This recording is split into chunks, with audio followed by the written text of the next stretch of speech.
The topic again is connectivity and markets for Nepal's markets. So critical to Nepal's huge hydropower development plan are finding the right fit in the domestic market as well as the export markets.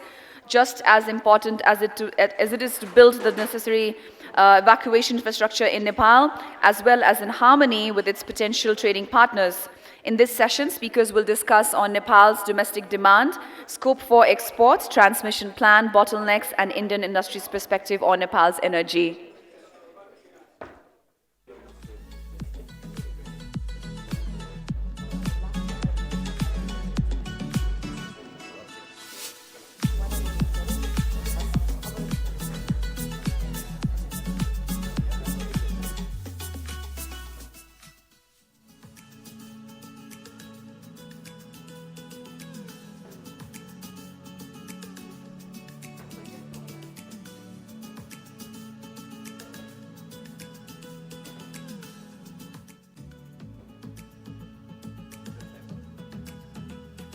Now, to begin with, I would like to request our session chair, Mr. Dinesh Kumar Ghimire, to say a few words and the objectives of this panel, specifically, just very briefly.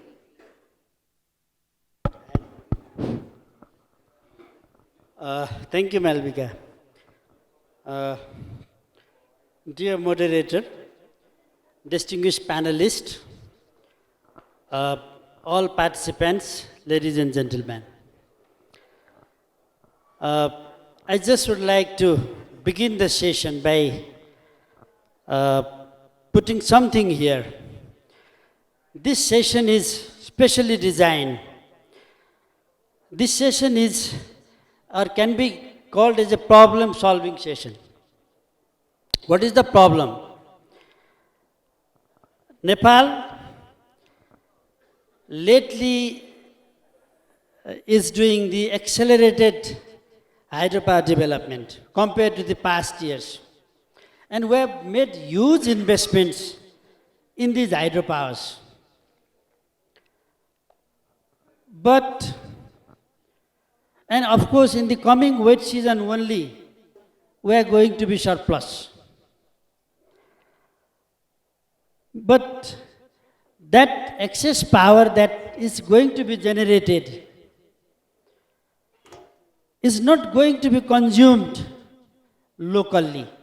For that, we have to do a lot to create the domestic loads in a sufficient way to absorb all these powers. But to safeguard our investments in hydropower, we need to consume it anyway, domestically as far as possible, or otherwise finding the markets, cross-border markets. So that way, given that we have one cross-border transmission line already operational, and the next second cross-border line is to be built shortly. That is the given situation. And given that the power from Nepal is being demanded by our cross-border neighbors, India, Bangladesh, or there may be other countries also. And they have their own type of market mechanisms. India, very advanced competitive market. So even if we export our power to Indian market, we should be fitting into their market, into the competitive mechanism. Or if we want to export our power to Bangladesh, who is demanding our power,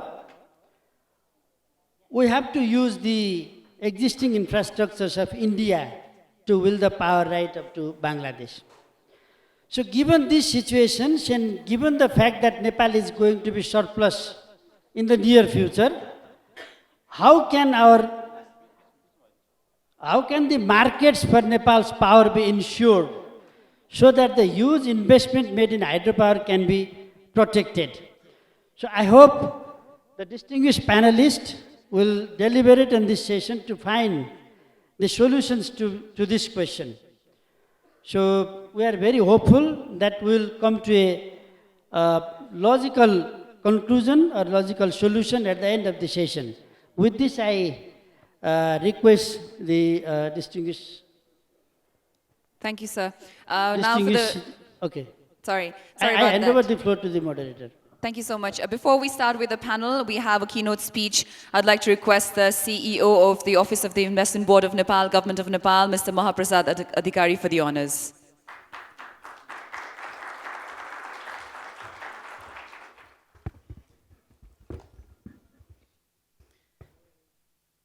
Thank you, Malvika ji.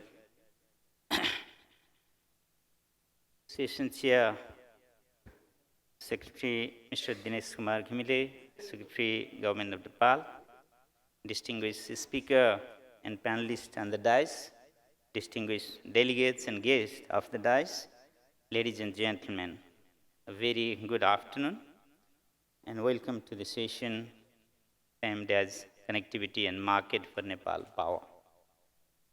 At the outset, I would like to begin by congratulating Independent Power Producer Association of Nepal on organizing the 7th edition of Power Summit and bringing together the government of Nepal along with the Embassy of India and also Republic of Bangladesh, two countries who are very much potential customer for Nepal's power, to discuss on the future possibilities and relevant issues when Nepal is well on its way to becoming an energy surplus country. The potential of the power market of Nepal is yet to be explored. It is still at an infant stage, and we have just been able to explore the tips of iceberg, be it domestic market or regional market. The government has set a target of providing access of electricity to 99% of the household, reducing the use of firewood for cooking to 30% from nearly 75% now, limiting the use of LPG to less than 40% and generating 15,000 megawatt of installed capacity. Government has also targeted to increase per capita electricity consumption to 1,500 kilowatt in the next decade from the current level of around 245. 78% of the population in Nepal have access to electricity, and total electricity production has now reached to around 1,200 megawatt. At the same time, energy import from India in financial year 18-19 was increased approximately by around 9%. Despite the much improved power supply, we are yet to become self-reliant because the demand for energy is also on the rise.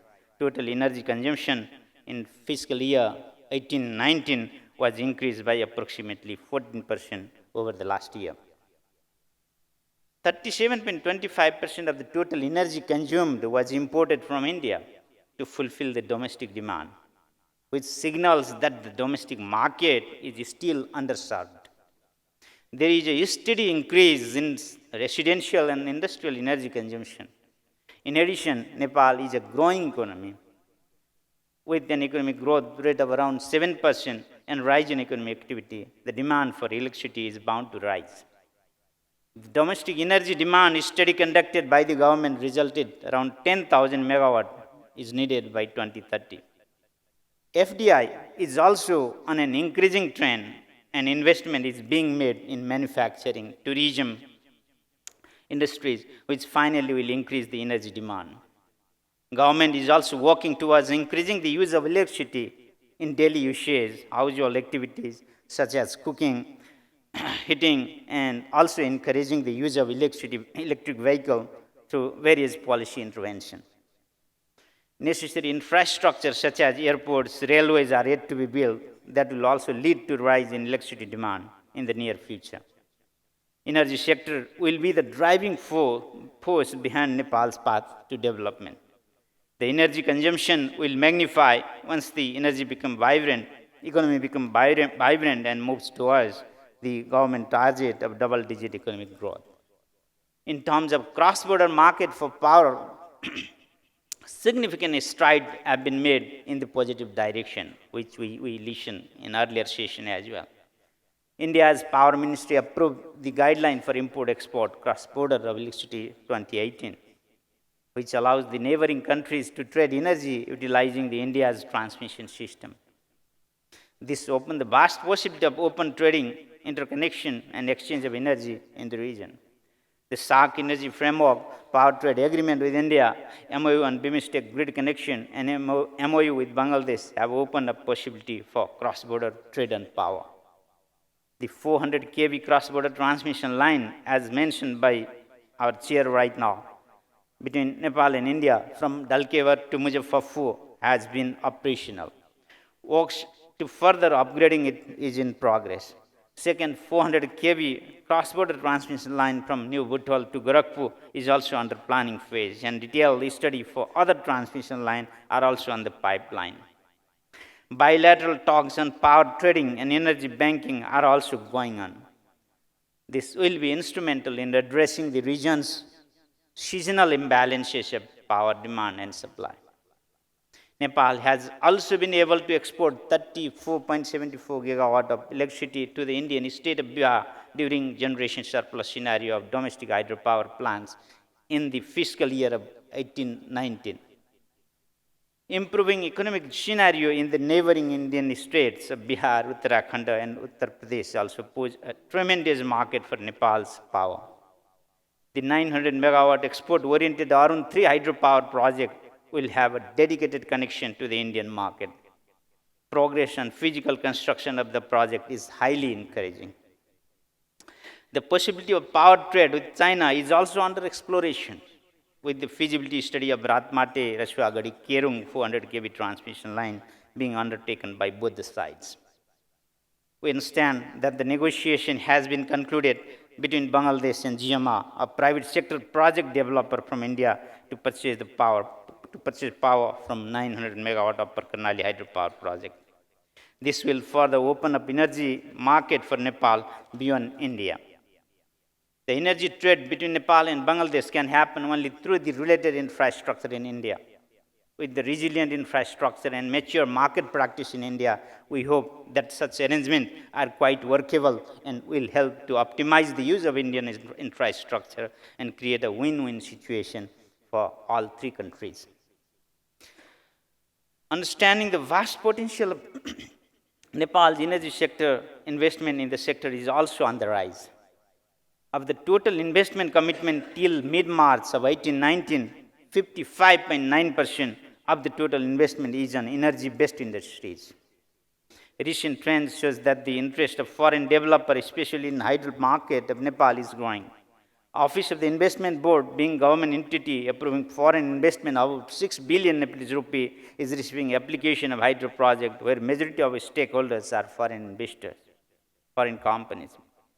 Projects showcased during the Nepal Investment Summit 2019 have also received overwhelming response from the potential developer. Despite this abundant market potential, most investors are concerned again about the market. The suppressed domestic market resulting reluctances on PPA and operationalization issue related to cross-border market are two key concerns raised by most of the investors. It has huge impact on optimization of our regional potentiality. Asian Development Bank study on cross-border power trading in South Asia, a techno-economic rationale, has rightly pointed out that the lack of conducive policy and institutional framework as major bottleneck for regional trading. If the countries come together and work on its policies and institutional framework, there is a massive growing market for power in South Asia. The report said the entire region is growing economically, and also all the countries are towards the path of development, hence energy demand will be rising exponentially in the years to come. Distinguished delegates, following that statement from Asian Development Bank, I would like to urge to expedite our dialogue, continue to build domestic and cross-border infrastructure, and also continue our institutional and policy reform so that energy trade could happen among neighboring countries.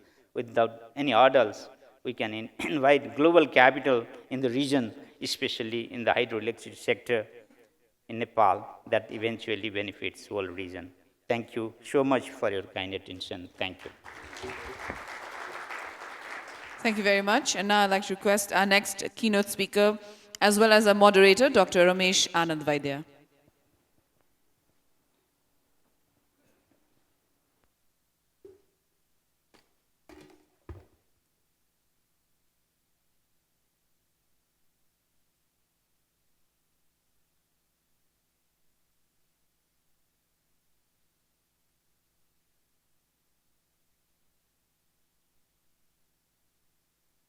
Thank you, Malvika ji. Well, as our secretary, Mr. Chairperson of this session indicated, that we are looking for solutions that will be useful for cross-border electricity trade, whether it be in terms of markets or connectivity. So essentially, besides finance, also the mechanisms and institutions that will make trade smooth. And also, as Mr. Adhikari, the CEO of the investment board, indicated that the picture looks quite rosy as far as markets are concerned. And markets are important. Unless there is market, the capital won't flow in. So those are the points. So I'll try to share with you 5 major points that might be useful to policymakers as well as to practitioners to make their decisions as far as cross-border electricity trade is concerned. And now 2 of these are strategic in nature and 3 are more operational. So essentially, they will be just arranged around these 3 topics in the outline of the presentation. First of all, the question of why power trade in the region. On that one, as we have heard this morning, the generation mix is very suboptimal in our region. That's one problem. And also the question of improving the power system efficiency by taking advantage of seasonal and diurnal complementarity, and the question of how can we use electricity trade as an engine for regional economic integration. Let me suggest you some strategic idea from the first one. You see, as we discussed earlier this afternoon, the energy mix is very suboptimal in the sense, on the one hand, you have Bhutan and Nepal, which is heavily reliant on hydropower. On the other hand, you have Bangladesh, which is heavily reliant on fossil fuels. And India is somewhere in between. So therefore, it makes sense, as we heard this morning, for Bangladesh to buy power from Nepal and Bhutan, and also for India to buy power from Nepal and Bhutan, although not as much. Now the question is, as we heard from the Bangladeshi expert earlier, if the solar power is also available at a lower price from India, will they buy power from Nepal, the hydropower?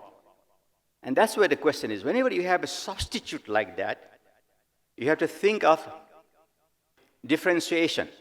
We have to see how we can differentiate hydropower from solar. And the way we can differentiate is hydropower has a storage capacity, which in case of solar is not obvious, unless you have battery storage. So there might be some way, even if solar becomes cheaper than hydropower, that will convince Bangladesh to buy hydropower in the future because of the differentiation. Electricity is a service. If you can differentiate it from solar electricity, you might be able to sell. The other thing is the question with India. Now, India is planning to expand its renewable energy supply from solar and wind power by 160 gigawatt by 2022. So the question will come in our mind is, will India need hydropower from Nepal in that context? I'll give you the answer a little later based on research. The answer is yes. India will still need hydropower from Nepal to supplement solar and wind because these are intermittent sources with fluctuating output. So they will need to be supplemented by hydropower. So on the whole, the picture doesn't look bad. In the sense, India will still need hydropower. Bangladesh still might buy hydropower from Nepal, even if solar power becomes ultimately very competitive with hydropower. So this is one strategic idea I would like to share with you.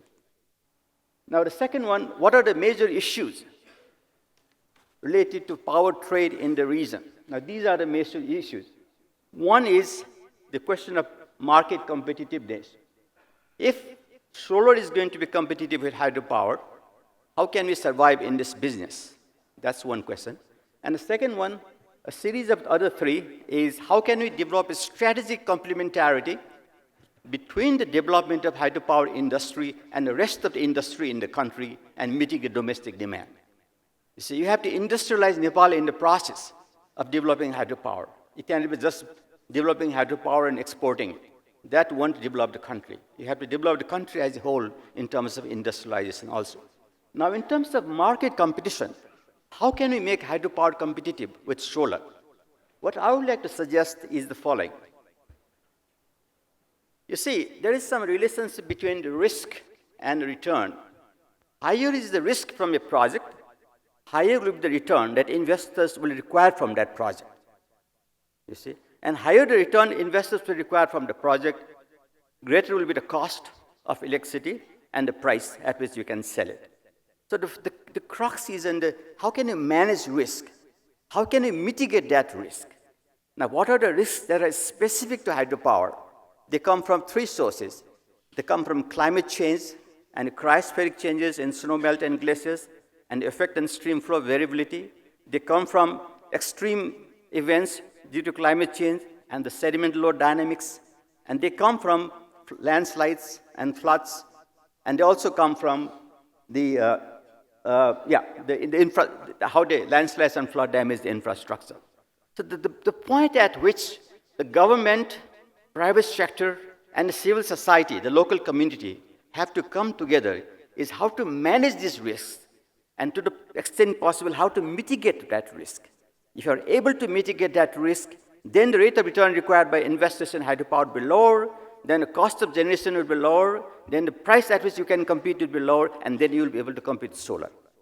You see? So that is another strategic point I would like to share with you. Now, thirdly, at ICIMOD, we did a research of power pools from around the world, in Asia, in Africa, in Latin America, and in Europe. And we identified these 6 key elements that are important to develop cross-border electricity trade. 2 of them fall under policies, 3 under institutions, and the 6th one under infrastructure. So since this is a talk on connectivity, I would like to pick up 3 of those from connectivity perspective. And I will share with you the findings of a research that was done in Colorado at the National Renewable Energy Laboratory. Okay? Now, first of all, on the question of cross-border transmission interconnections, the one that you see right at the bottom, at present, India has transmission interconnections with Bangladesh, Bhutan, and Nepal, right? 5 with Nepal, 4 with Bhutan, and 2 with Bangladesh. Now, these are all 5 interconnections of 132 kV or higher, not the smaller ones. In April 2019, just a few months back, the prestigious National Renewable Energy Laboratory in the US published the report of an analysis done in collaboration with Nepal Electricity Authority. They assumed Nepal's hydropower capacity 3 years from now, 2022, is going to be 4,552 megawatts. So that's 4,500 megawatt is around the same ballpark as we heard earlier today. So that's the projection for how much capacity we'll have 3 years from today as far as hydropower is concerned. And then they estimated that out of that, if you have all these connections available, plus Butul Gorakhpur, the new one, that is yet to be added, hopefully it will be added in the next 3 years or so, then we will be in a position to export 3.2 terawatt hours of electricity to India. Now you might wonder how much is 3.2 terawatt hour to, and I will say, just remember as 3.2 billion units of electricity, or 3.2 Arab units of electricity. 1 unit is 1 kilowatt hour. And how much is 3.2 units of electricity? In 2018, last year, the independent power producers of Nepal produced 2.2 billion units. So you'll be able to export to India by 2022 more than what, 50% more than what was produced by independent power producers in 2018. So this is in spite of the fact that by 2022, India is likely to have 160 gigawatt hour of solar and wind power. So that was the answer to the question I had earlier. Even if India goes solar and wind in a big way, there will be possibility for Nepal to keep on exporting power to India. Now, as far as grid congestion is concerned, there might be some grid congestion, according to this study, for exporting power to Bihar, about 17% of time in a year, but not so to Uttar Pradesh and very little to Uttarakhand when you are exporting that level of power. Okay? So the last point I would like to share with you now is on, 3.2 billion units of electricity, roughly 3 billion units of electricity. Is there any way we can increase? What is the friction, Why not more than 3 billion units? The answer lies in what is known as coordinated operations. If we can coordinate operations between India and Nepalese system to the level it is coordinated between, say, Bihar and Uttar Pradesh, according to this study from Colorado, we would be in a position to export up to 9 billion units by 2022. So what we have to think now is how can we work on our institutions regionally, load dispatch centers, like India has national load dispatch center, state load dispatch center, regional load dispatch center. How can we work with institutions that are currently existing and develop new institutions to improve the coordinated operations during export? Then we'll be able to export 3 times as more. So that is the solution. So again, this is the status of these countries on the key elements in the framework. And these are the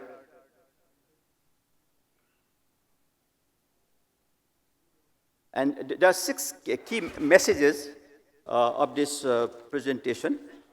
I'll just read those out to you.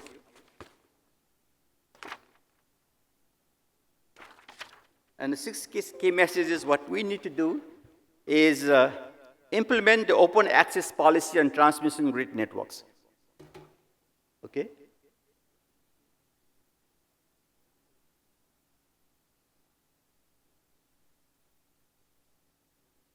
You see, we already have this third-party access under guidelines.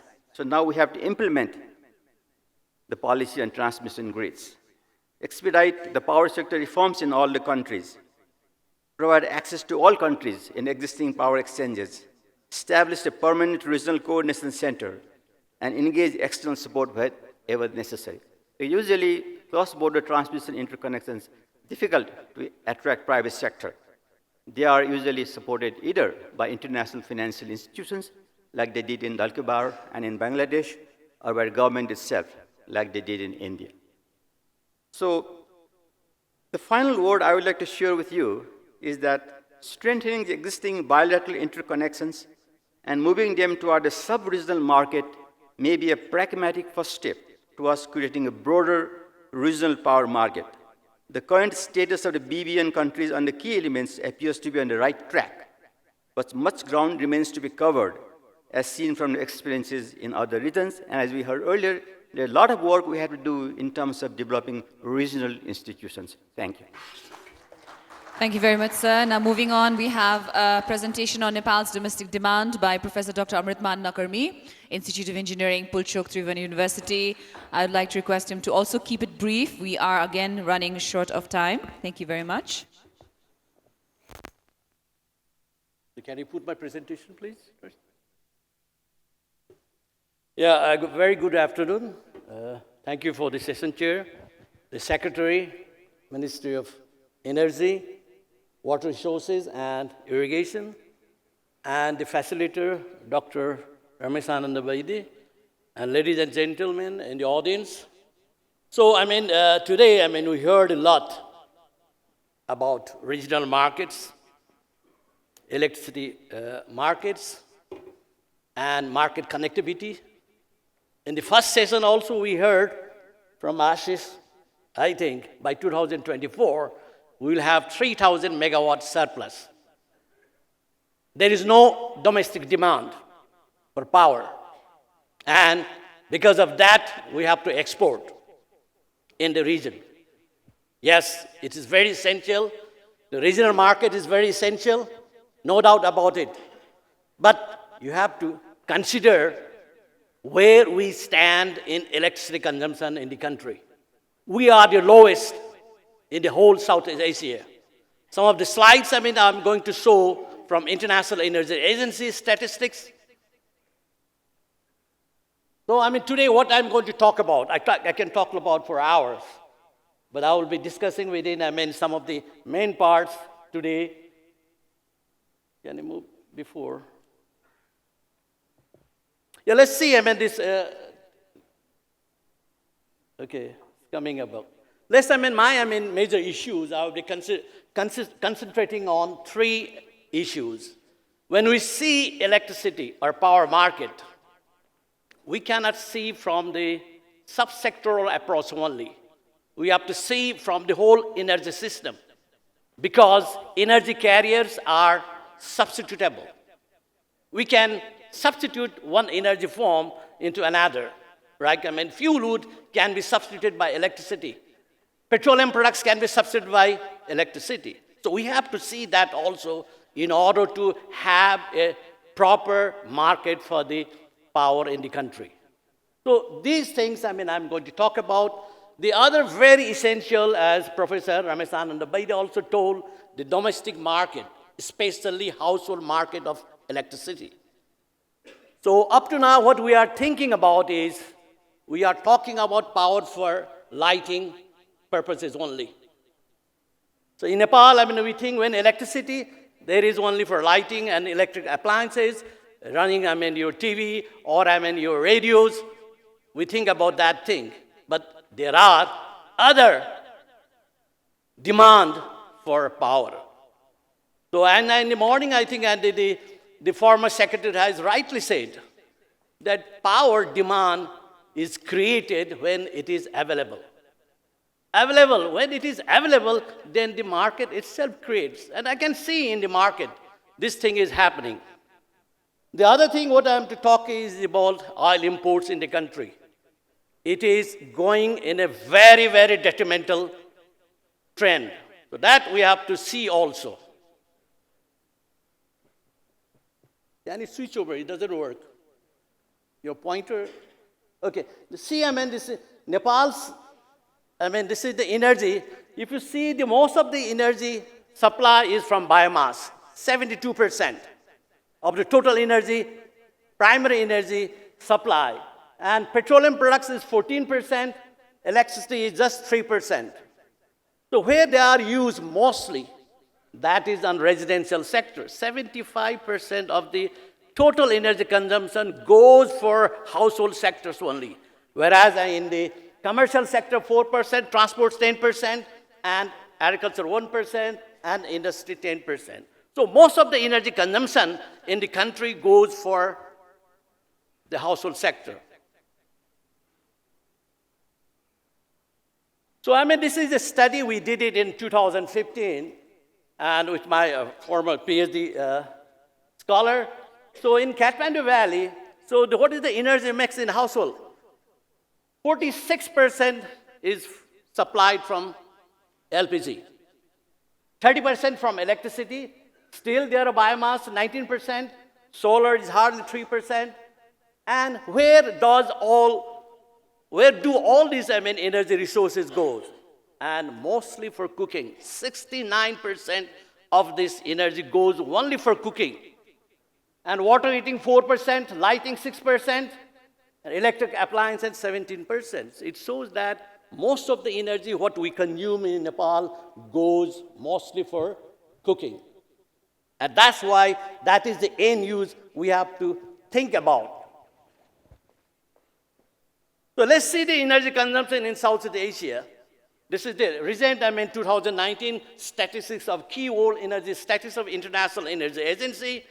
And this data gives in the electricity consumption per capita in 2017. So we see China is already, it's around 4,500 kilowatt hour per capita. Whereas India is 1947. Of course, now it is about 1,000 kilowatt hour per capita. Pakistan, 560, Sri Lanka, like that, and Nepal is 197. Today in the morning, we heard from Mr. Kulman Gising, it is around 245 kilowatt hour per capita. No, I think my calculation shows this year in 2019, 220 kilowatt hour per capita. Out of 220 kilowatt hour per capita, 40% is imported. So our own, production is only 140 kilowatt hour per capita. Imagine where we stand. And we are the lowest consumption of electricity in the country. The ADB has done a study with United Nations.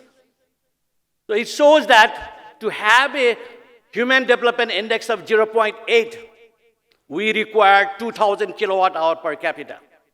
So now we stand where? Around 200 kilowatt hour per capita. So we are very at the nadir in the electricity consumption in the country. And as per the white paper of the Ministry of Water Resources, we want to achieve 1,500 kilowatt hour per capita by 2030. So that means 7 times we have to increase our consumption in the domestic market. So this is some of the things I want to show that thing. The petroleum consumption in the country is growing at a very, very tremendous rate. Like this rate line shows the diesel consumption. It is very, very astronomically increasing in the country. And the import figures, if you see, this is the ratio of petroleum import vis-a-vis our commodity export. In 2004, it was just 27%. 27% of export earning is used for importing petroleum products. Now in 2019, if you see, it is 204% of our export earning goes for petroleum import. So imagine our export earning is not enough. Thanks God, there is a huge remittance coming. And because of that, we could do that thing. So this is the one thing I want to show in the decade 2007-2017, the petroleum products, the compound annual growth rate was 11%. In 2015-2017, the growth was 16%. And 2017 and 18, the growth was 21%. So can you imagine the growth is at a tremendous rate? And see the graph on the left-hand side, the import of LPG is increasing 17% per year. That means the import increases double by 5 years. So this is the scenario. And we do not have a drop of petroleum products in the country. All 100% imported. So what is the solution?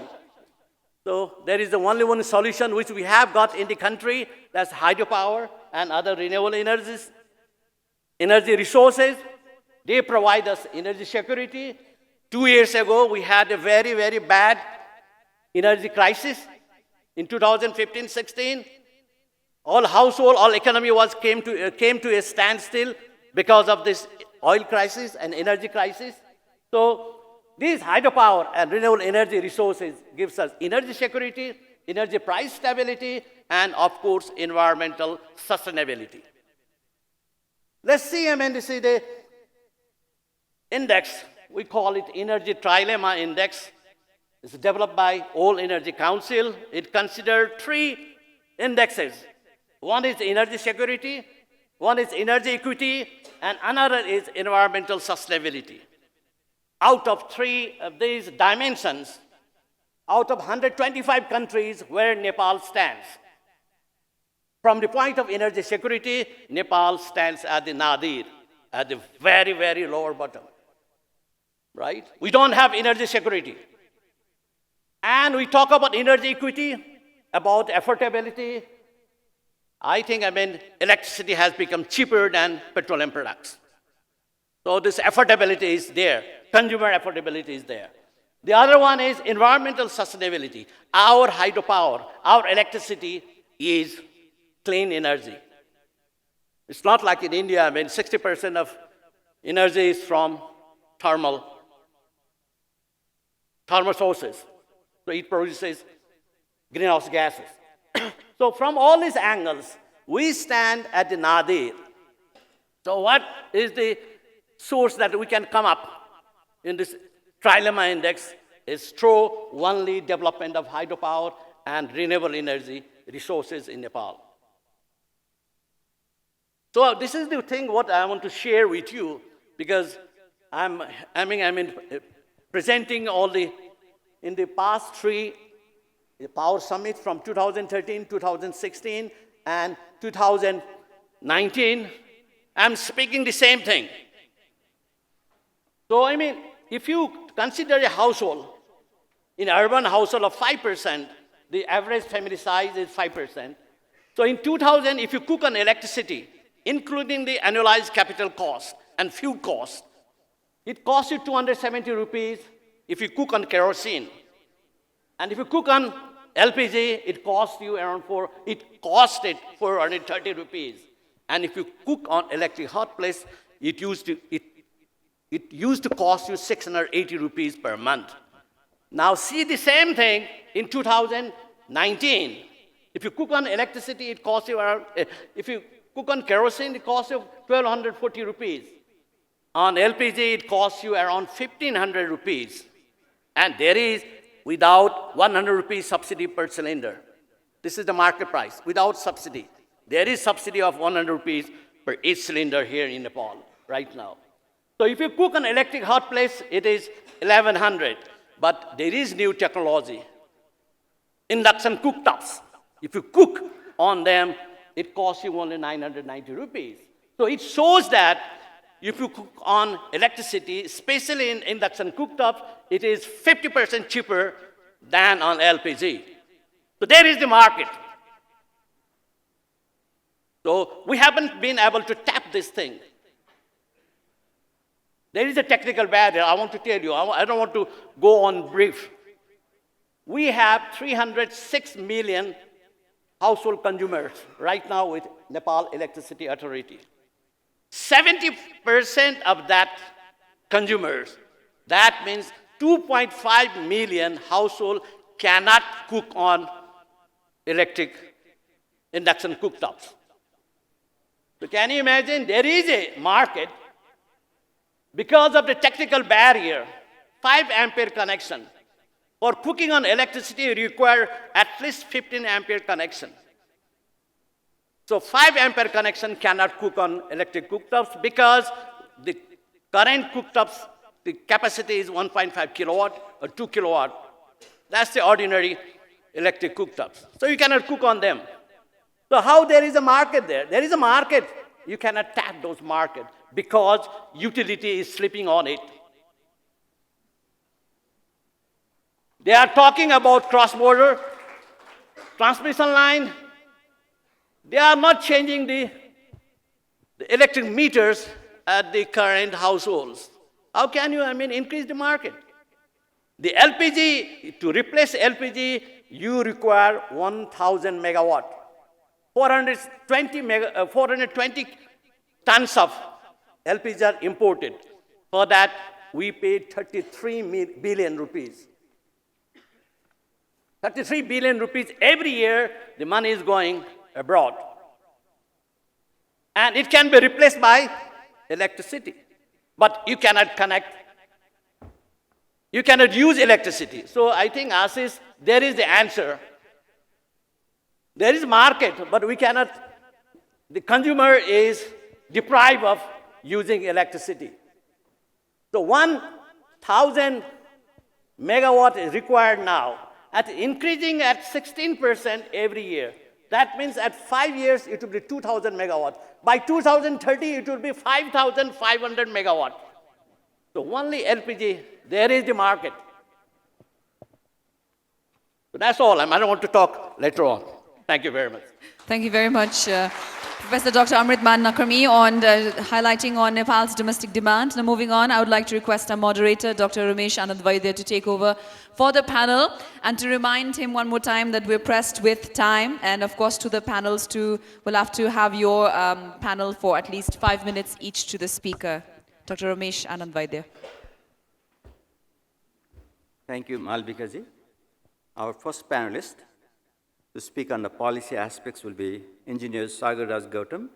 He is the head of the Developing Cooperation Section at the Ministry of Energy, Water Resources and Irrigation. I would like to request him to touch on what are the plans and policies related to cross-border electricity trade as he sees from the policymaker's perspective, especially plans for expanding the connectivity in the near future.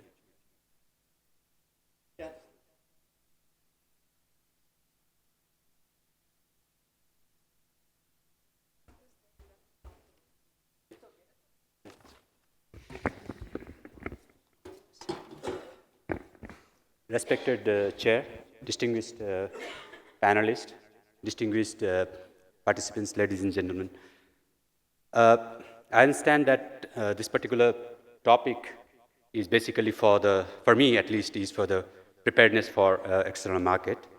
And in that aspect, I'd like to just run through you what we have done since 2014 and till now, and what we are planning to do in the near future. As we all know that with the very geographical positioning of the countries in the region, India obviously is a gateway as well as is a potential market for Nepal's hydroelectricity. Since 2014, the power trade agreement, the intergovernmental mechanism under this agreement at the Secretary of Ministry of Energy in Nepal and the Secretary of Ministry of Power, at that level, both the countries has been constructively and positively working in the area of trade, connectivity, and interconnection. Similarly, our bilateral engagement with Bangladesh through a MOU had been held in the year 2018. It was another brick in the wall that has helped create an environment for cooperating in the power sector.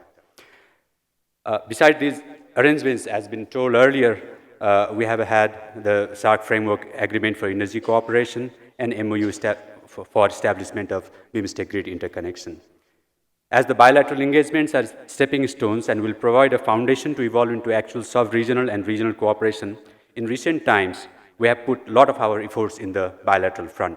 With 7 numbers of meetings of Joint Steering Committee with India at the secretary level of both the countries, we have been able to achieve the several milestones on the policy and the infrastructure aspect that has allowed not only the bilateral transaction of the electricity, but also has opened up an avenue for the trilateral arrangement, allowing access for market beyond India. It is in this context, the preparedness from our side will mainly have to come on the policy and institutional front, infrastructure development front, as well as in the front of the capacity building as far as cross-border connectivity and trading is concerned. So in case of the policy and institution, we are currently in the process of finalizing the drafting of Electricity Act.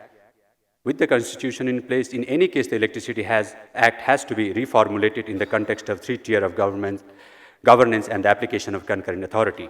Further, with the emergence of cross-border electricity trading opportunity, we have realized that certain aspects and the deliberation related to trading, transmission and distribution entities present NEA's function in relation to the function of other energy, etc., and so on needs to be somehow addressed by the forthcoming Act and probably with the subsequent guidelines and regulations.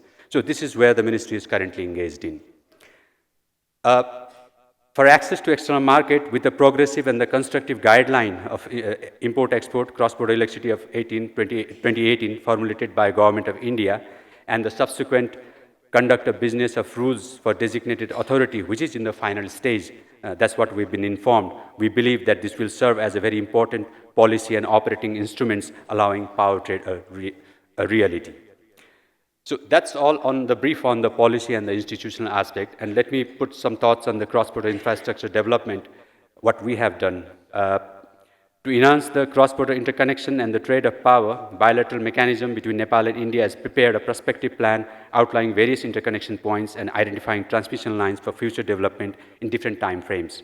As per planning, there are 5 cross-border interconnections that are envisioned to be implemented by the year 2025. The first, Dalkebar Muzaffarpur cross-border 400 kV transmission line is under construction, which is actually already operational at 220 kV voltage level, and this we anticipate it to be completed very soon at the level of 400 kilovolt. The second cross-border line that we are taking up is the Butwal-Gorakhpur transmission line of 400 kV. This is around 140 kilometer line with 120 kilometer line length falls in India and the rest in Nepal. Recently, we have agreed on the development and financing modality of this line. a joint venture company between NEA and the power grid will be established with the equal ownership to implement this line. The third one is the second Dalkebar-Muzaffarpur 400 kV line for evacuation of electricity generated from the Arun 3 900 megawatt project. The other two lines, namely Lamki-Bareilly 400 kV and the Inarua-Purnia 400 kV transmission line, we both, in the joint steering committee, we have agreed to proceed with the study of this line.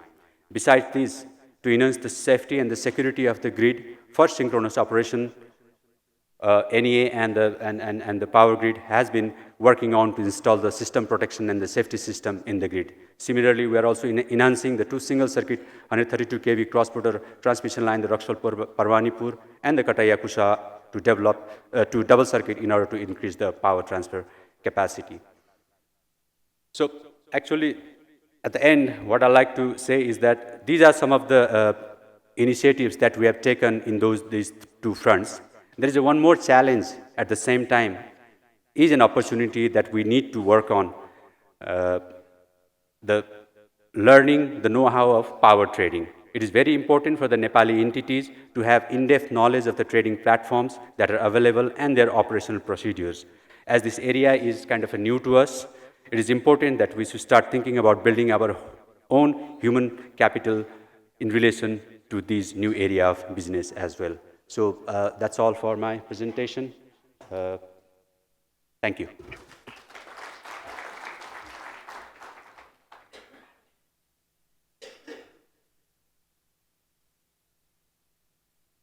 Thank you, Mr. Gautam. That is very good information.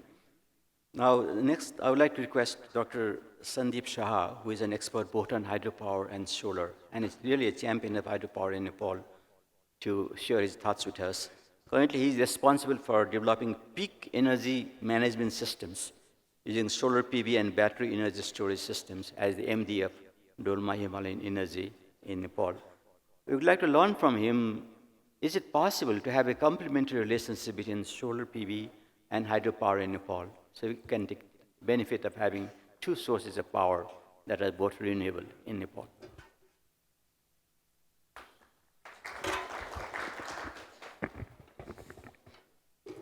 Thank you. Good afternoon, ladies and gentlemen. I will keep it quite brief. Time constraints are there, but let me just start off by saying that Power Summit 2006, when we started off this series, way back, and even now, we are still discussing hydropower. Yes, we have added cross-border energy trade. We had some of the power summits focused on the cross-border transmission lines, power project financing, and a few others. We need to bring in some change now, and that's what I'm going to talk about, and that's about solar energy. And Nepal has plenty of solar energy, I can tell you. The potential is still there. Also, let me talk to you about what I have been doing over my career of more than 27 years. The first 25 years of my career was on hydropower and hydropower and hydropower. For the last 2.5 years, I've been focusing on solar, but with a little twist, and that is with battery energy storage solutions. So, okay, I lost it. Did I lose it? Okay, let me start off by a recent data publication from the Nepal Electricity Authority on a typical day in the wet season. This is of 2018, and also a typical day in the dry season, 2018. You see the different supplies that were coming in, the IPPs, the run-of-river from NEA, the peaking run-of-river from NEA, imported power, and those black areas are the areas of our load shedding. So this is even 2018. Although we have been talking about we are away from load shedding, there's still a lot of load shedding in the sector. Industries are still not functioning at full load, full production. They have had to have rostering of electricity supply, and some of the industries have even shut down because of lack of supply. Now this is 2018. I'll lose it again. Why solar? If you look, we have been talking about all this hydropower potential in Nepal, 83,000 megawatts plus. But we do have a lot of solar potential as well. This is a data published by the World Bank. And if you see the red areas in Nepal, that's where the solar irradiance levels are highest in Nepal. Other areas also, there are orange and yellow areas. Lots of potential available in Nepal. And this is like more than 4.6 kilowatt hour per kilowatt installed. So high solar irradiance levels are available. Possibility of doing projects definitely there. And I will come to the fact that, yes, these are doable projects contributing to the mix. Hydropower and solar, I've been questioned a lot of times. There's a lot of intermittency coming into the system. And, the grid instabilities will be there. How are you going to deal with that? And that possibly there is a technological barrier or even a technological challenge from the hydro industry. Although I am from the industry itself, but I can tell you that there's no real competition between hydro and solar. We are complementing each other. If you look at most of the installations here in Nepal, we are run-of-river hydros. Very few peaking run-of-river plants and only one storage hydro in Nepal. Because of which we see a lot of generation during the wet season. The blue line over there is the run-of-river generation that we are getting. Then in the dry season, there is very low flows. Contrary to this, the solar generation is very low in the wet season, the clouds in the sky.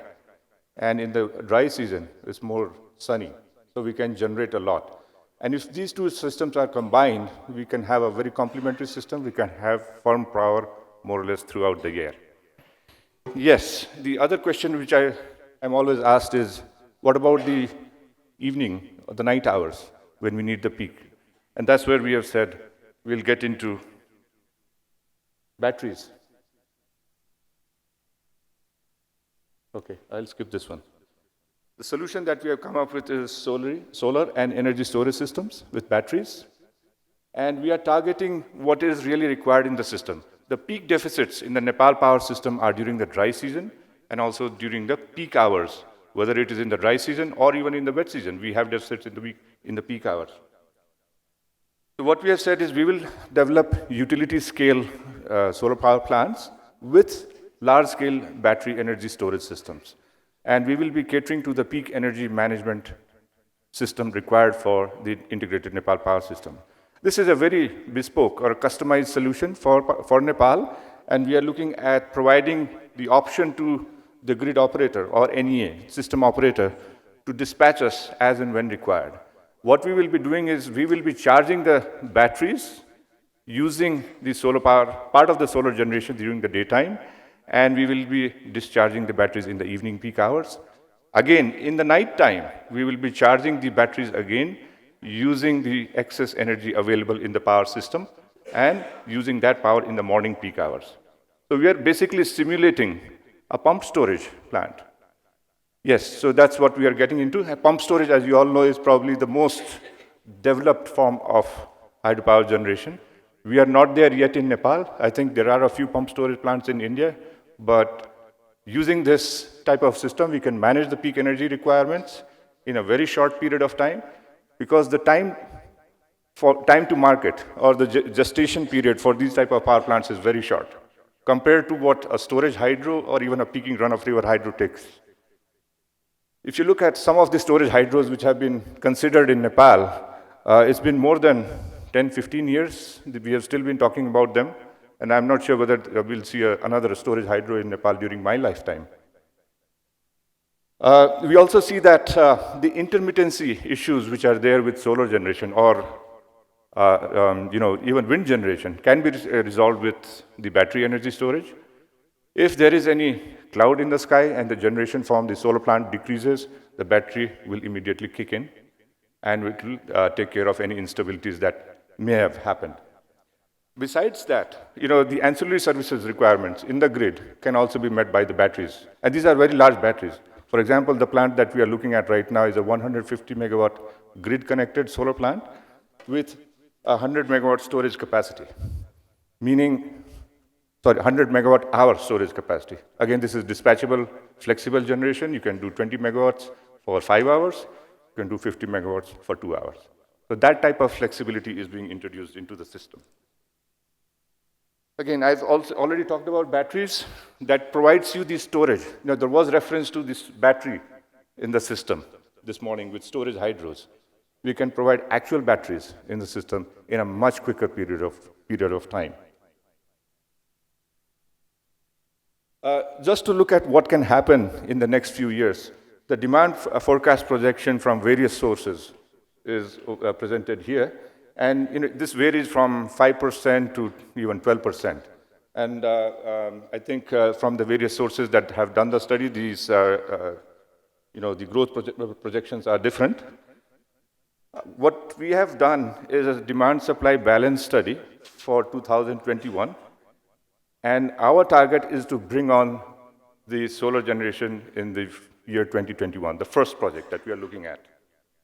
So what you will see is that the orange portion over there, and this is a dry season generation, we can sort of eat away into it with that yellow generation, which is the solar, during the daytime, as well as during the evening peak hours. We have not included the morning peak hours yet. There is a differential rate that has to be worked out. So this is 2021 with a growth projection of 7.2% per year. Similarly, for 2025, again, if we keep on adding more capacity with solar and battery energy storage solutions, we can see that we can reduce the imports to a large extent. Yes, energy security is definitely important, whether it is from internal resources or from cross-border resources. It's a very, very important discussion we must have. But if we have this potential from renewable energy resources other than hydro, let's use them. And we can do it in a much shorter period of time. Thank you.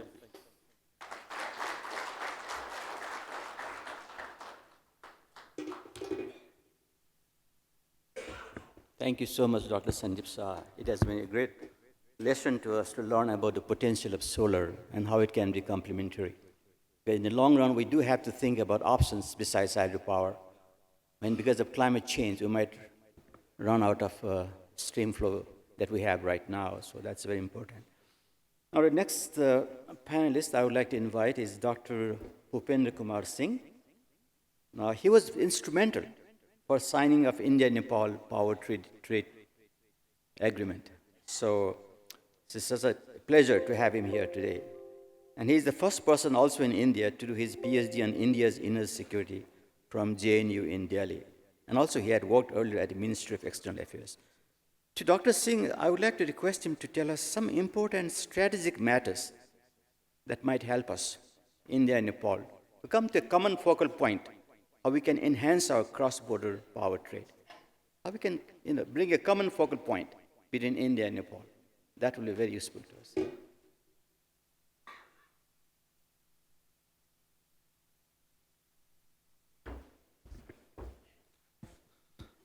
Respected Chairperson, Moderator Sahib, all the presenters, and all the colleagues and delegates.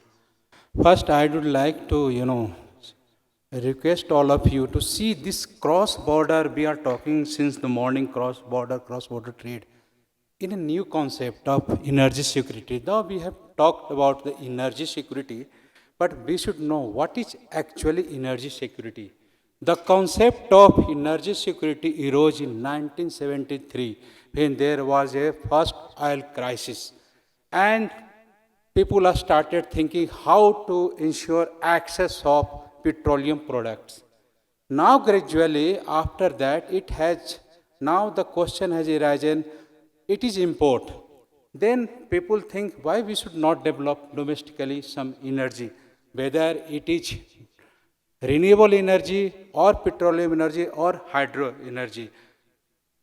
Then the question arises again when the concern of people have started developing so many thermal power, so many CO2 emissions are coming. So how to get sustainable energy, climate change. So now the concept of energy security has been clearly changed, and we can define and we can, just divide for the, benefit of this cross-border guidelines, which has recently come, and we are talking about cross-border line in three aspects. One, what is energy security? For importing country, it is continuous access of energy supply to sustain its economic and commercial growth. Then second question arises, what is energy security for exporting country? It is the continuous access of energy market to sell their products. And the third question is for consumer. Consumer also wants their energy security for them is that they can gain or they can, buy their product at sustainable prices. So now think about this cross-border trade. Many countries are here importing, others are exporting. All the countries have the consumer, the same consumer who are interested to buy energy at very sustainable low prices. So how it can be happen? So for right now, if you see, India is a importing country also for hydropower from Bhutan, but it is exporting to Nepal also. And likewise, Bangladesh is importing, but in the future, Nepal is going to export their surplus power. And where is the market? Market will be Bangladesh and India. So it is, integrated system now, energy security. So we have to look, think like in this triangle. So what a strategy should be for enhance, as Dr. Saab has told me to tell. First is to enhance diplomacy. Diplomacy is the best thing. So how it will be done? Diplomacy, political level. So both, the involved countries, their parties, their political leaders should carry out, rigorous work, regular meetings, and they should come out with some of consensus to enhance this cross-border power trade. Because they have to, when they are elected, it is all the democratic country. Thankfully, the region is now, all the country has democracy, and people are electing them. They have few aspirations. So please give up their, certain concern about particular countries. Both it is, whether it is India, whether it is Nepal, or whether it is Bangladesh, come into the consensus in the wake of the public, their welfare of the public. Second is energy diplomacy. When there will be energy diplomacy, please keep aside the political things aside and move forward, come and sit together and come on the consensus. Third is economic diplomacy. Energy diplomacy and economic diplomacy is integrated, both integrated. For energy diplomacy, you have to develop the country which has lacking infrastructure, their economic growth is low. Other country has to extend their cooperation for enhancing their economic cooperation. And the last most important is public diplomacy. That is the involvement of civil society. It is the civil society who can influence the foreign policy of a country. So please involve and aware civil society about any regulations, law pertaining to cross-border. So they can awaken and they can come at as a pressure group.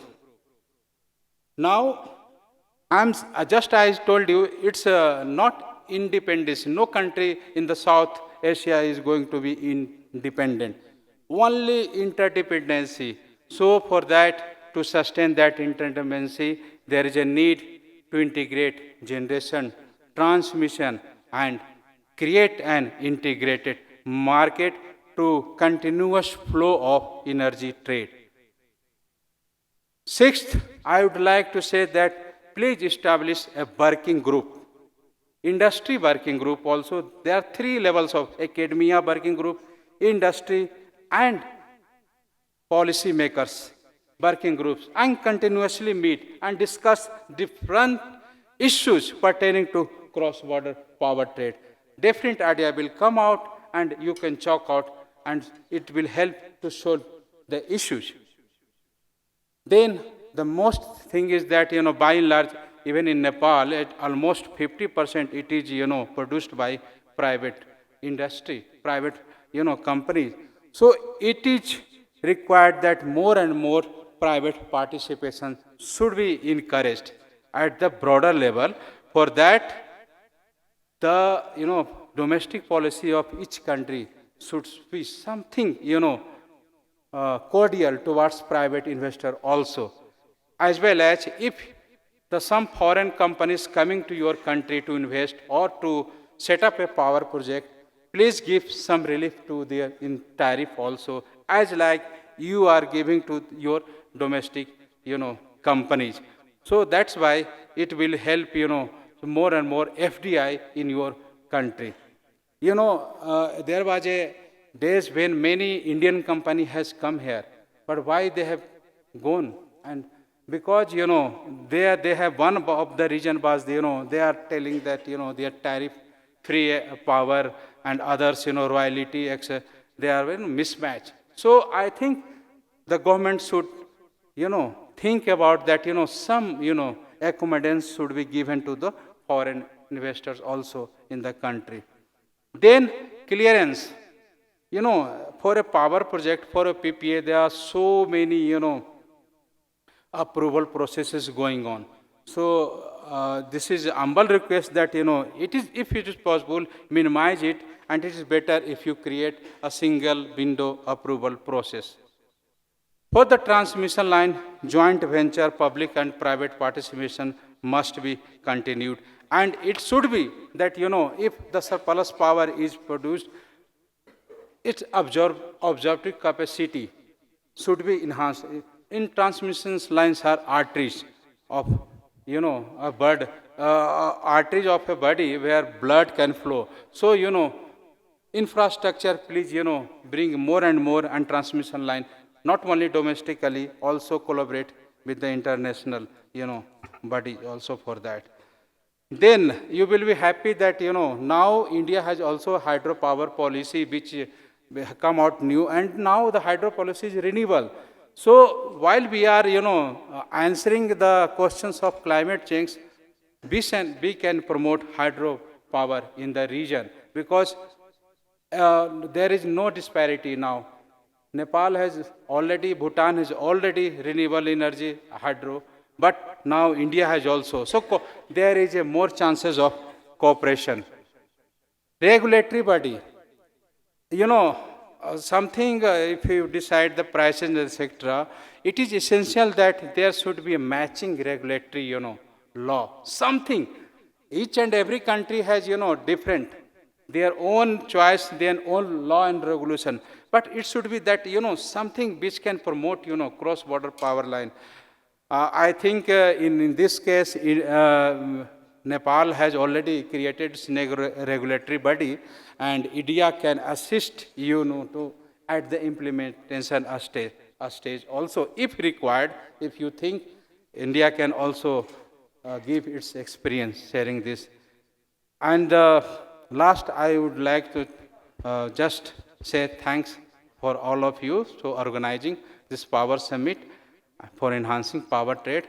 And I think in future it will be enhanced. Thank you.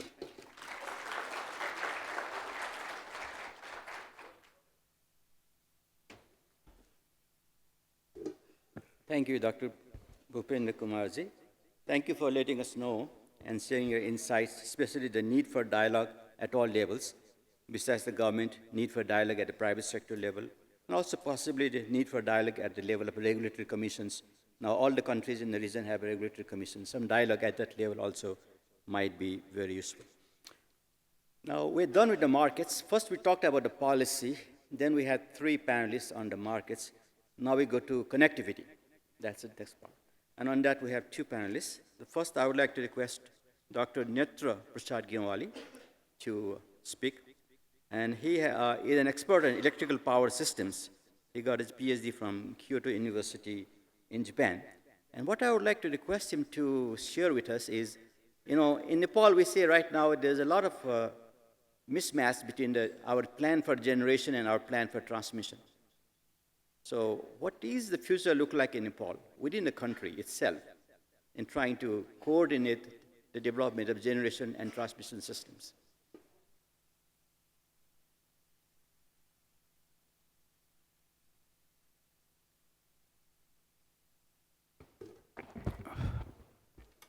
Respected chairperson of this session, fellow panelists, ladies and gentlemen.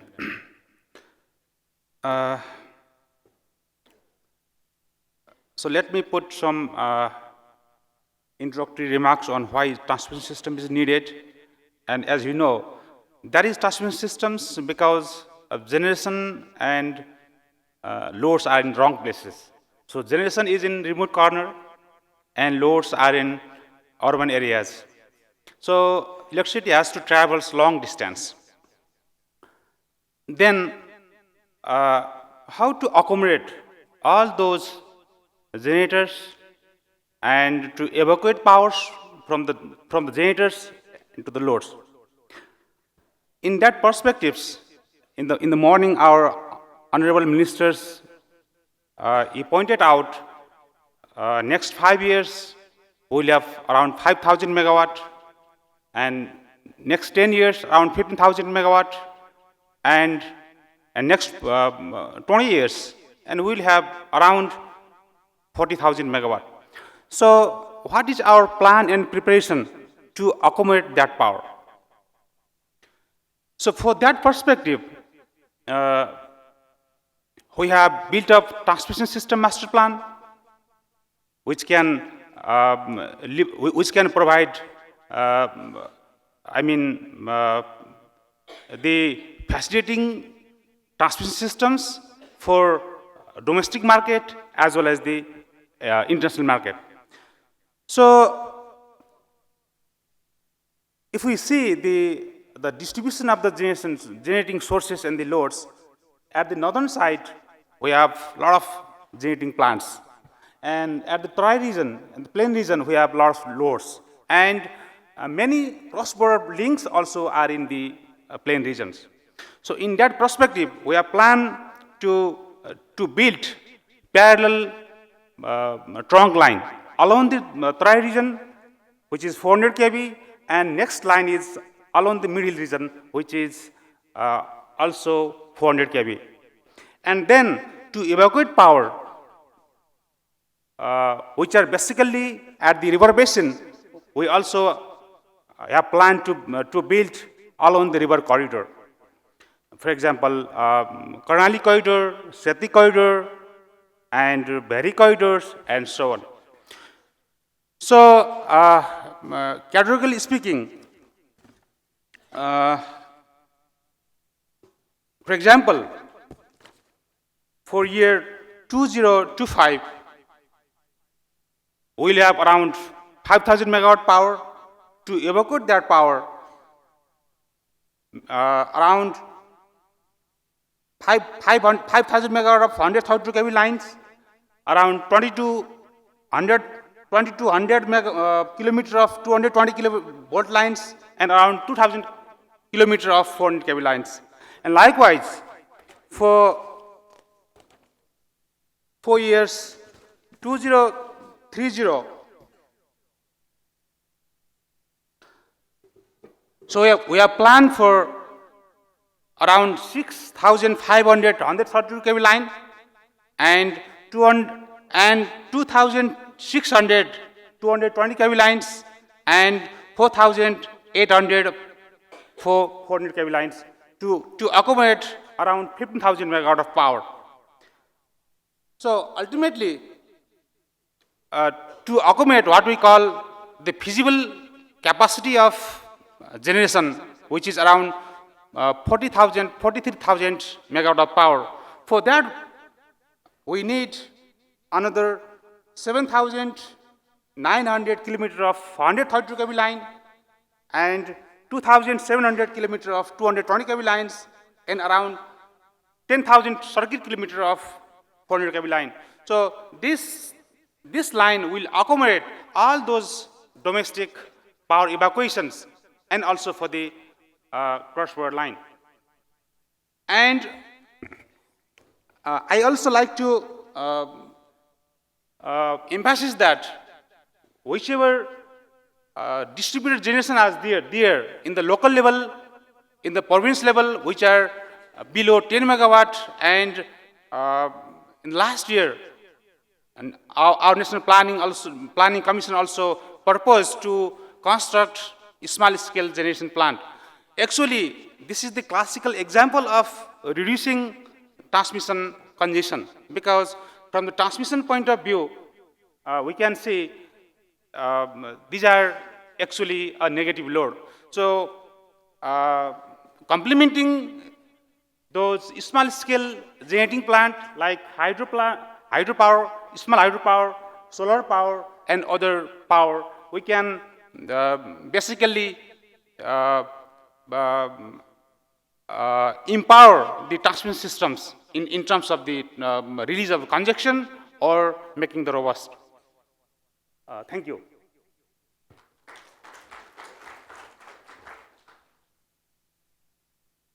Thank you, Dr. Netra Gihwali.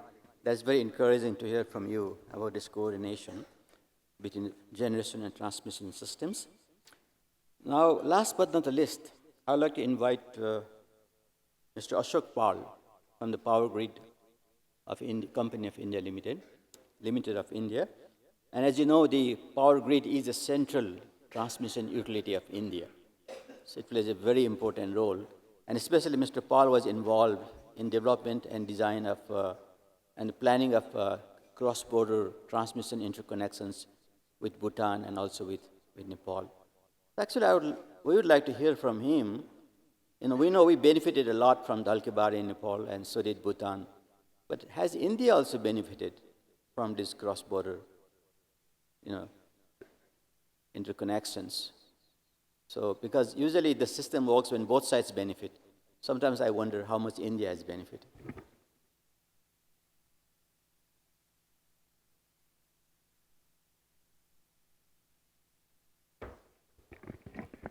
Thank you. Respected chair, other panelists, and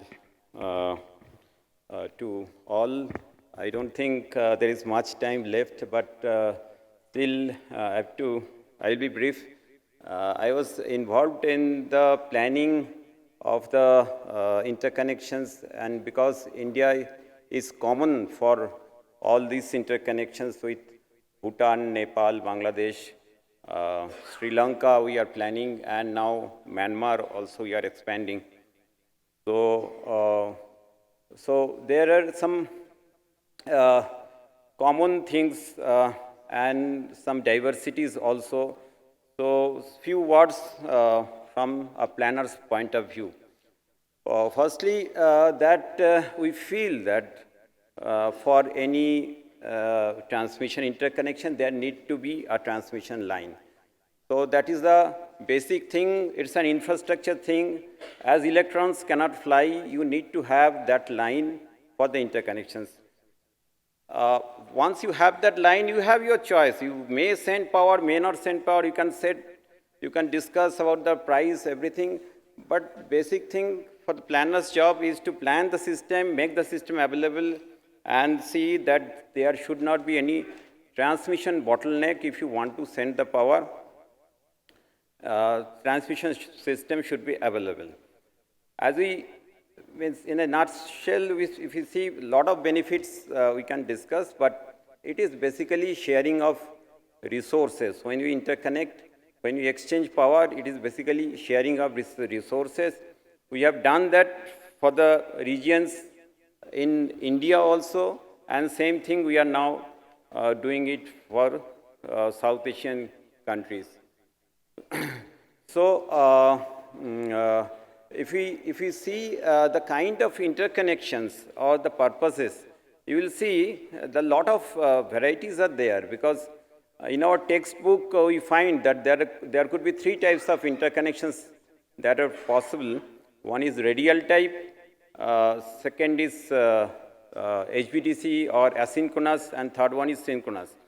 So here you will find that all the examples are there, and that too the interconnections are also from the state grid as well as the central grid. So radial interconnections are there with Nepal, with Bangladesh. HVDC interconnections are there with Bangladesh, and synchronous interconnections we are planning with Nepal, and we are already having with Bhutan. And in Myanmar also we are planning radial as well as asynchronous interconnections. And in HVDC also there are two types of HVDCs that there. One is back-to-back, another is bipole. You have the example of both here, because with Bangladesh we are having back-to-back HVDC interconnection. In Sri Lanka we are planning for a bipole HVDC interconnection. So all kind of examples are there. And if you see the purposes, everybody has talked about that. But when we started planning with Bhutan, that time our basic purpose, we didn't really think about interconnecting two grids. It was basically for evacuation power from hydro projects like Tala or Chukha projects to India. So basically connecting those hydro projects to Indian grid. That was the basic objectives. And later on, a part of that also Bhutan is taking the power. And now Bhutan has so much of power compared to their load. Load is very small compared to their total generation, but still they take some power in the winter season from India side. Now, in Bangladesh, primarily was for delivering power to Bangladesh, but now they are also planning to send power for during certain time. Nepal, we are sending power to Nepal now, but they will be having a huge surplus. They can send it back in future days. So everywhere the purposes are different, the types are different, the modes are different, and over the years, on various considerations we have planned. Specifically, if you focus on Nepal, we'll see that from the ages when we didn't really plan for a inter-country system, the radial interconnections at a very low voltage, like 11 kV, 33 kV, and then 130 kV, was there from the neighboring stations of Nepal to India. Because sometimes you feel that, those neighboring stations, it is very difficult to feed power from that country. They become much closer to the neighboring points in the other country. So by connecting that, they become a part of the electrical grid of the other country. So this is an amazing thing. Electrically, they become a part of India, but though they are geographically part of Nepal. So that way, very radial connections were there. They were supplying power to some local areas in the neighboring points. Similar thing we are planning with Myanmar now, feeding power to local areas, and simultaneously we are taking power to the main grid through high capacity.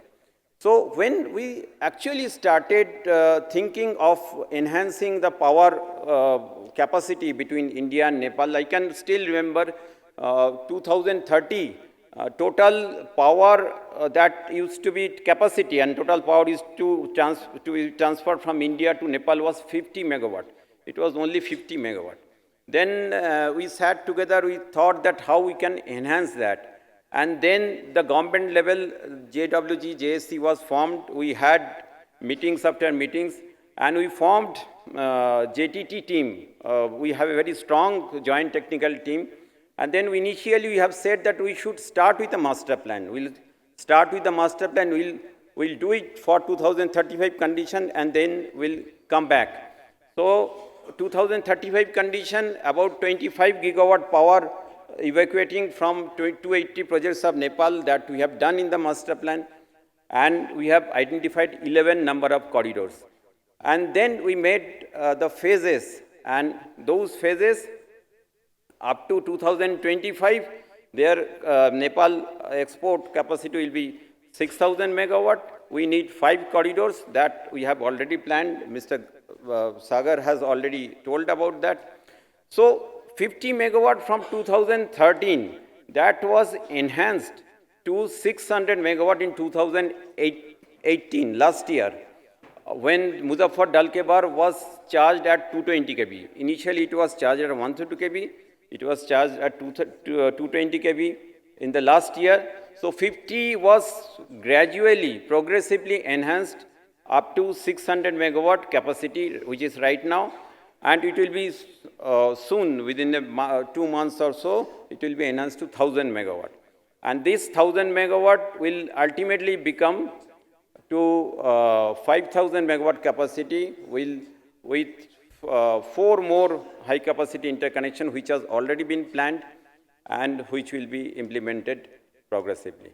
So transmission system is already there. There is no worry of the transmission system. We can fix up the other issues, that how this power could be transferred, how this power could be transferred from the third country and all. We, as a power grid, we are the nodal officer for providing open access through the Indian transmission system. So the Indian trader can apply to us for the transfer of power through Indian system. We'll provide that. The thing is that transmission system has been planned and it will be implemented based on the progress, seeing the progress of surplus capacity or the progress of the hydro projects. And I think that will make this. And as you have, your question was that whether it is benefiting India or not. It is a win-win situation. It is benefiting both.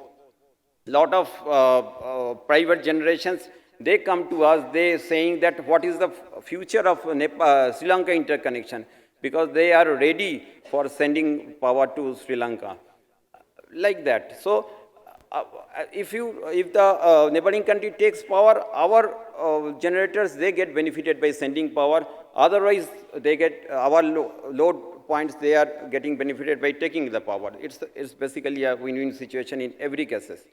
And in most of the cases, power reverses also. Thank you so much.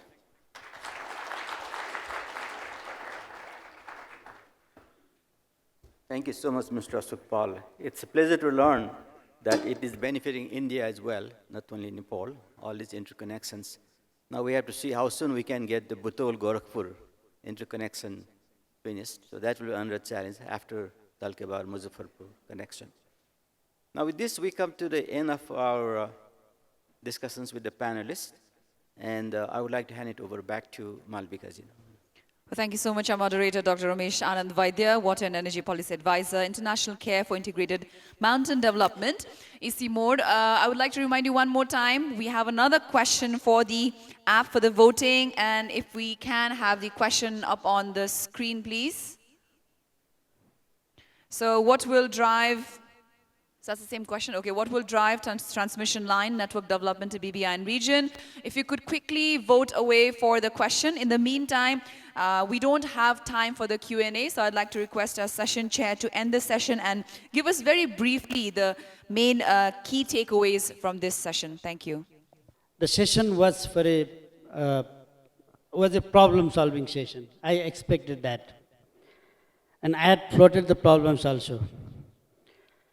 At the end of the session, though it will take a lot of time further to actually solve the problem, but I got enough takeaways from this session that can be taken as inputs to form the policies at the policy making level, and also as an input to further deliberate with our neighboring partners. So I just briefly mention the takeaways that I derived from the very experienced speakers here. The first takeaway I got from Dr. Vaidya is that Uh, it's very interesting that even by 2023, we can export hydropower to India, though India will be generating a huge amount of renewable energy. I mean, significance of hydropower to hydro potential countries is still there by that time also. So for that, we need to have a coordinated grid operation. Maybe that demands some common regulatory forum or common technical forum for coordinating our grid operation. That will enhance the capacity of the power transfer, as I understand. Another important takeaway in terms of the market I derived from Dr. Nakarmi is that we always talk of exporting power to the neighboring countries, but don't talk of, creating our own internal market. He cited a sufficient example that even at now there is a domestic market of around 1,000 megawatt in terms of utilizing electricity in cooking. So I think Dr. Nakarmi has presented this in terms of some factual calculation basis. He has come out with some important results. So as a policy maker, as a secretary in the Ministry of Energy, I want to make it very clear here that our priority is that only. Our priority is to fulfill the domestic demand as soon as possible. And only then we can switch on to the export. But my only worries is that will the domestic loads that you are talking about be created in the matching time frame of incoming generation that are coming in the system very quick? That is only the fear. That's why we are simultaneously talking about the export. Otherwise, in no way export is more prioritized than import, domestic use. So we have to do things parallelly. We have to design our local markets, not only cooking, but in terms of heating also, in terms of electric transports also. But electric demand or supply are, compared at any moment of time. For now, if there is excess generation in demand, we have to be able to import, we have to be able to export that excess generation even for shorter period of time. That's why we are planning to participate in the Indian power exchange market as a short term, from the viewpoint of utilizing the short term market of India, like day-ahead market or term-ahead market. So that way, but of course we'll do a lot of homework, and we have to do a lot of homework and exercise to address that, and we have to immediately do that because in the coming wet season only we'll have big surplus, and electrifying our cooking is the utmost priority of the government. Sagarji highlighted that we have already taken some initiatives in internally as well as with the cross-border governments, partners. So a lot of policy initiatives have been taken. We have agreed on many of the milestones lately through our bilateral negotiations with India as well as Bangladesh. So we have to build on that and, first consensus to work out the actual modalities through which we can enter into those competitive market of neighboring countries. From Dr. Sandeep, I grabbed that in terms of matching demand and supply, in terms of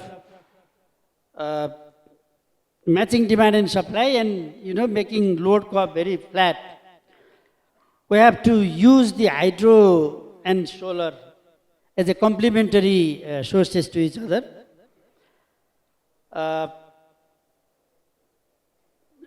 To our experience, I mean, given the huge potential existing and, the quantum of very, very high untapped potential out of that, solar cannot be the mainstream energy sources, but can be used as a complementary sources as you stated. But we have to further analyze whether the battery storage solar can become an alternative to the peaking storage or full storage hydropower plants. Some more delivery, some more exercise, some more homeworks should be done for that. Dr. Bhupendra raised very important issue, though all, I mean, policy-wise or technically, infrastructures are there, negotiations are there, interactions are there, but things are not happening or are taking time. So there are new dimensions that we have to enter in, like the political diplomacy, energy diplomacy, or economic diplomacy. Only then things which are, agreed in the technical level can be implemented very easily. Otherwise, it will take time. So to that front also, we have to prioritize our actions. And of course, regular interactions and regular type of mechanisms are inevitable to reach to the sort of actual exchange of power or integrated cooperation. And there are need of sufficient network expansion actually to evacuate the targeted generations as highlighted by Dr. Netra.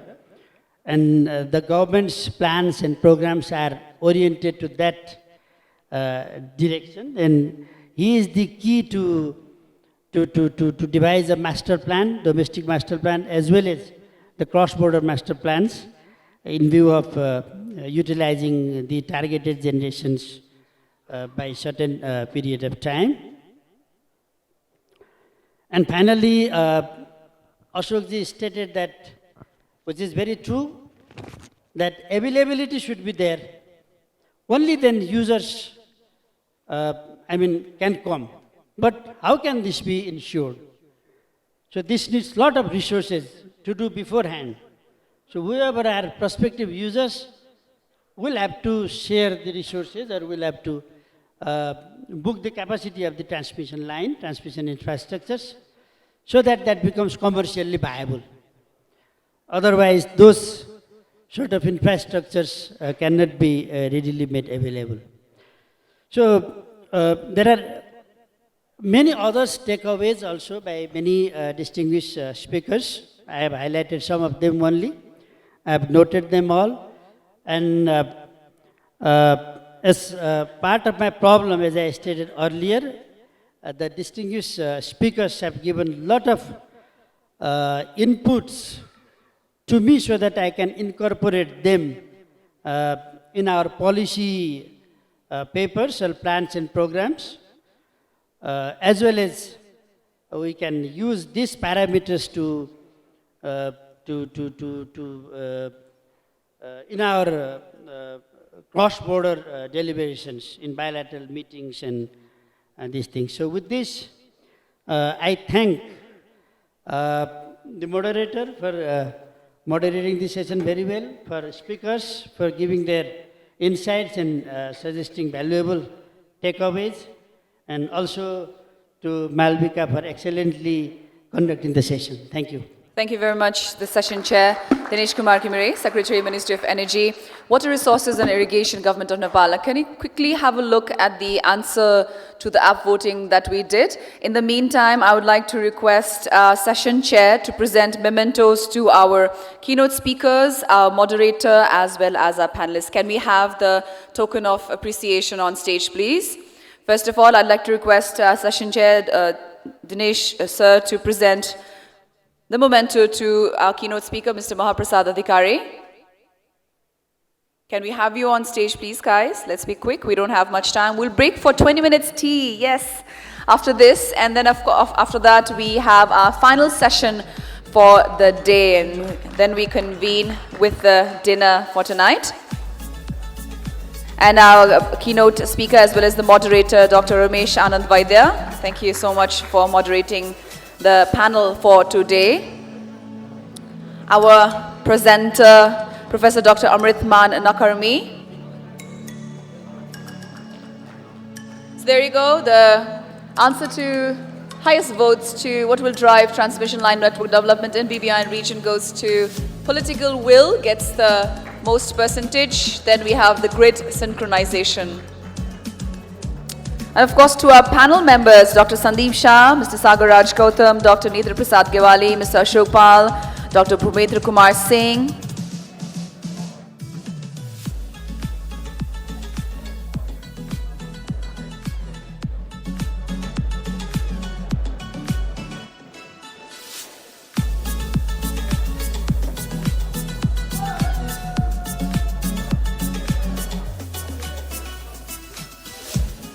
Everyone, please be right back after 20 minutes. We have our final session for today, that is the Regional Electricity Market Regulation Roundtable.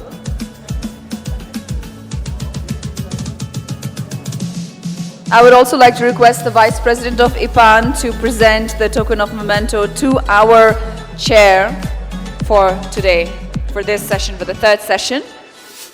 So we talked about connectivity and markets for Nepal's power. Now do remember that we also have meeting halls available for scheduling meetings. You can talk to people, have a meeting at the app itself.